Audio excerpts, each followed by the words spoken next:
یعنی اگر بندہ بے وضو ہو، اگر بے وضو ہو تو اسے وضو لازم ہے. اگر بندہ بے غسل ہو، اس پر غسل واجب ہو، تو اسے طہارت حاصل کرنے کے لیے غسل کرنا لازم اور ضروری ہے. وَإِن كُنتُمْ، اللہ رب العزت ایک دوسرے مقام پہ فرمایا وَإِن كُنتُمْ جُنُوبًا فَاطَّهَّرُوا، اگر تم جنوبی ہو گئے، جنوبی ناپاک ہو گئے، غسل تم پہ واجب ہو گیا، جنابت کا غسل. اور غسل واجب ہوتا ہے صرف جنابت سے. یہ مسئلہ بھی ذہن میں رکھے. بہت سے لوگ یہ سمجھتے ہیں کہ اگر رستے میں جا رہے ہیں اور کسی چیز کے چھٹے پڑ گئے تو سمجھتے ہم پر غسل واجب ہو گیا. غسل واجب صرف ہوتا ہے جنابت سے. اور جنابت مرد کو لاحق ہوتی ہے. مرد اس وقت جنوبی ہوتا ہے کہ جب اس کے جسم سے منی، احتلام، جسے ہم گجراتی میں ویریہ کہتے ہیں، اس کا اخراج ہو، تب اس پر غسل واجب ہوتا ہے. ورنہ پیشاب کرنے سے، پاخانہ کرنے سے اس سے غسل واجب نہیں ہوتا. اگر بندے کے اوپر کوئی ناپاکی پڑ گئی تب بھی غسل واجب نہیں ہوتا. یعنی غسل مینس پورے بدن کو دھونا. اب غسل جب اس کے فرائض بھی سماعت فرما لے کہ غسل کے اندر 3 چیزیں فرض ہیں. بغیر اس کے بندہ اگر دریا میں ڈبکیاں لگاتا رہے، لیکن اگر 3 فرضوں میں سے ایک فرض بھی رہ گیا تو اس کا غسل نہیں ہوگا، وہ ناپاک کا ناپاک رہے گا. اب وہ 3 فرض کیا ہے؟ بہت زیادہ کوئی اتنے وہ نہیں ہے، بھاری نہیں ہے، بلکہ 3 فرض ہے. اس کا دھیان رکھنا ہے کہ غسل میں 3 فرض ہے. پہلا فرض ہے کلی کرنا. دوسرا فرض ہے ناک میں نرم ہڈی تک پانی چڑھانا. اور تیسرا فرض ہے پورے بدن پہ پانی بہانا. بس یہ 3 فرض ہے. اگر ان 3 فرض میں سے بندے نے پورے بدن پہ پانی بہا لیا، اگر وہ کلی کرنا بھول گیا تو اس کا غسل نہیں ہوگا. کلی کی پورے بدن پہ پانی بہایا، ناک میں پانی نہیں چڑھایا تو اس کا غسل واجب ادا نہیں ہوگا. یعنی اگر وہ جنابت کا غسل کر رہا ہے، ناپاکی کا غسل کر رہا ہے، تو ناپاک کا ناپاک رہے گا. تو جب جنابت کا غسل ہو، ناپاکی کا غسل ہو، جب غسل واجب ہو تو اس وقت بہت ضروری ہے کہ ان 3 فرضوں کو ادا کرے. پہلے کلی کرنا، اگر روزہ نہ ہو تو حلق تک پانی پہنچانا ضروری ہے. اور اگر روزہ ہے تو پھر حلق تک پانی پہنچانا ضروری نہیں ہے. ناک میں پانی چلانا نرم ہڈی تک، اگر روزہ نہ ہو تو نرم ہڈی تک. اور اگر روزہ ہے تو زیادہ زور نہ دے کہ حلق کے اتر کے پیٹ میں چلا جائے، ورنہ روزہ ٹوٹ جائے گا. اور پورے بدن پہ پانی بہانا.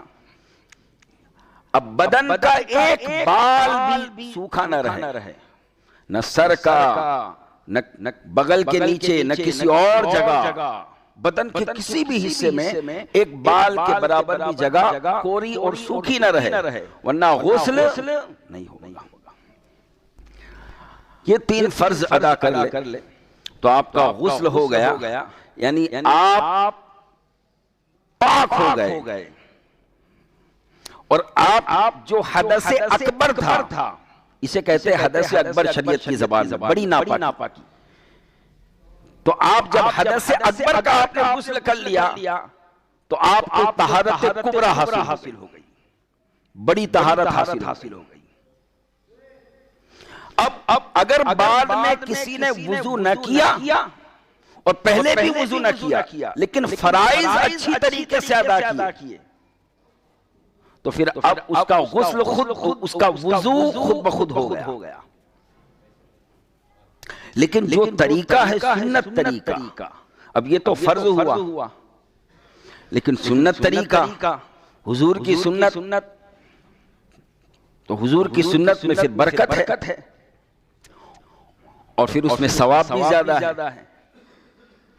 تو اس سنت طریقہ یہ ہے کہ پہلے اپنے ناپاکی کو دور کرے، جہاں جہاں بدن پہ جنوبت کی ناپاکی ویریہ منی احتلام لگا ہوا ہے اس کو دور کرے، اس کو اچھی طریقے سے دھوئے، اور اس کے بعد پھر نماز کے جیسا پورا وضو کرے۔ یہ سنت طریقہ ہے، پورا وضو کرے، اور پھر وضو کرنے کے بعد پھر اب جو ہے کلی کرے۔ کیوں؟ وضو میں جو کلی ہوئی وہ تو وضو کی سنت کلی تھی، اب آپ کو چونکہ فرض غسل ادا کرنا ہے، جنوبت کا غسل، تو پھر آپ کو کلی کرنا ہے جو غسل کے فرائض میں سے، اور پھر ناک میں پانی چڑھانا ہے، غسل کے فرائض، پھر پورے بدن پہ پانی بہانا ہے، اور پورے بدن پہ پانی ایسے ہی بہائے کہ کوئی جگہ باقی نہ رہے۔ تو یہ ہے سنت طریقہ، اور اس سے پہلے نیت کرنا یہ بھی سنت ہے، اور نیت میں بارہا عرض کرتا ہوں کہ اگر زبان سے نہ کہا تو کوئی حرج نہیں، دل میں پکا ارادہ ہو، یہی نیت ہے، اور زبان سے جو پڑھی جاتی ہے تو وہ ثواب کے لیے ٹھیک ہے، لیکن اس کا دھیان رکھیں کہ وہ پہلے ہی پڑھ لے، کیونکہ کپڑا اتارنے کے بعد پھر بات چیت کرنا بھی منع ہے، بدن سے کپڑا اتارنے کے بعد زبان سے بات چیت کرنا منع ہے، تو پھر آپ دعا کیسے پڑھ سکتے؟ تو بہتر یہ ہے کہ پہلے پڑھنا چاہے تو پڑھ لے، اگر نہ پڑھے تو آپ کا ارادہ ہے غسل کرنے کا، وہی آپ کی نیت ہے، اور جب غسل ہو گیا تو اب آپ کا جسم بدن جنوبت سے پاک ہو گیا،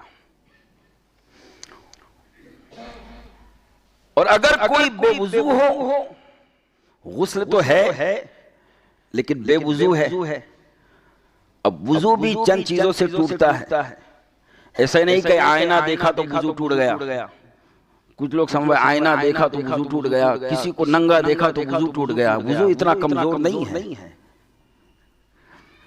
بلکہ ایک قانون ہے کہ آپ کا وضو کب ٹوٹے گا۔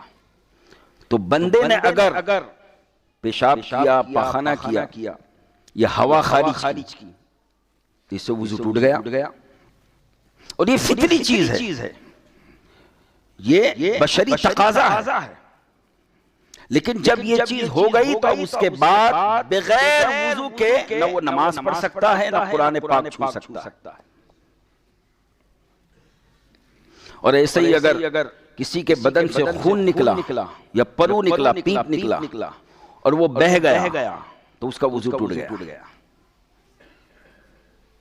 ایسے ہی کسی کی آنکھ دکھتی ہے، آنکھوں میں درد ہے، آشوب چشم جسے اردو میں کہتے ہیں، اگر وہ بیماری ہے اور آنکھ دکھتی ہے اور اس سے جو پانی ٹپکتا ہے وہ بھی نجاست والا پانی ہوتا ہے، یہ جو آنسو نکلتے وہ نہیں، دکھتی ہوئی آنکھ سے پانی نکلنا وہ ناپاک ہے۔ اس لیے اگر کسی کو ہو تو اسے چاہیے کہ وہ کپڑا رکھے تاکہ وہ جو اس کو جذب کرتا رہے اور ادھر ادھر نہ پھیلے، جہاں وہ پھیلے گا ناپاکی پھیلائے گا۔